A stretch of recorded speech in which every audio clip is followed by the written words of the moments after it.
I just don't believe that these books are irrelevant. The books of Enoch. I believe that just like reading the book by Joyce Myers is relevant,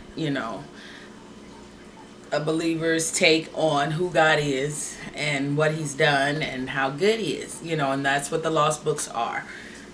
Giving more accounts of the things that God did in these people's lives, and in the book of Enoch, he talks about the fact that, God showed him how astrology works, how everything as far as the earth and the constellation, the plant life, the animal life, us, everything that God created, he showed and taught him how it all fits together, how it all works, what it all, what it is. And when they go to pyramids, not only the pyramids in Egypt, but, the Mayans had them, and all places where they couldn't get to each other to swap notes on how to build these same structures. And the windows in there, that are facing certain stars, and how they calculated things, and how their math was more advanced than even our math now, things that they could do then that the people of today can't figure out, and again, I will state that it makes sense that they have Enoch's information, and we can't figure it out because we don't have his information. We don't even know about it. Everything that's not canonized scripture after the Council of Nice, or Nice, however it's pronounced, after that it all became heresy, not to be spoken of anymore. But these books were recognized. These stories were told. It made sense to me before I came across this lost books that there would be more information about Adam and Eve than just this one chapter account of him marrying Eve, having children, living 900 years. He lived for 900 years. There's more to his life than this, and they talked about it. He was the first man, and after Seth was born, they began to walk with God again. They began to call on the Lord, and that is how information was passed down, by word of mouth. They talked about these things. They shared these stories. They remembered the genealogies, and they repeated them over and over, and taught them to their children. And so this is also what these books are, just more of their information.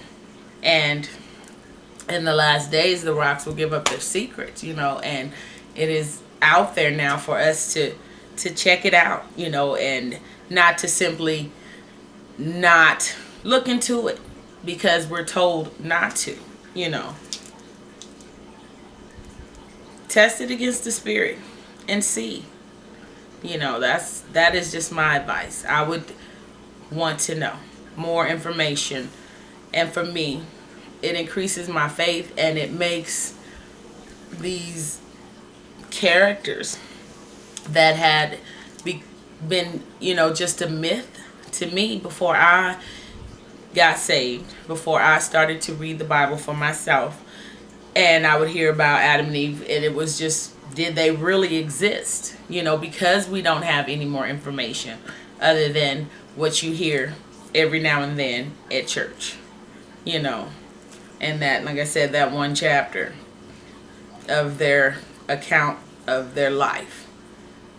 But in this book, it gives you from the day, like I said, they bit the apple, about the serpent, about the day the angel got set up, they got kicked out, where they lived, what happened to them, how they felt, that they tried to die because being separated from God was horrible. They didn't want to live, and they continually tried to die. And it even gives the account of when Noah built the ark.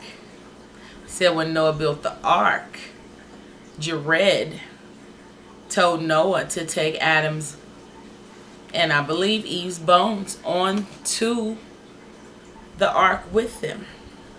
And it is practice that when the Hebrew slaves left Egypt, they took Joseph's bones with them.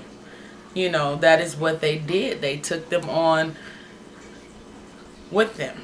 And so it just has the sound, rings true to me.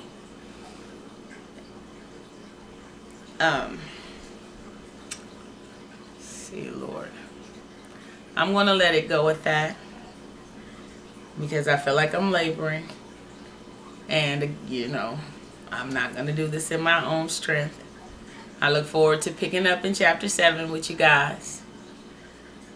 Be blessed. And again, thank you. Thank you for stopping by. Thank you for subscribing. Be blessed. AJ Speaks.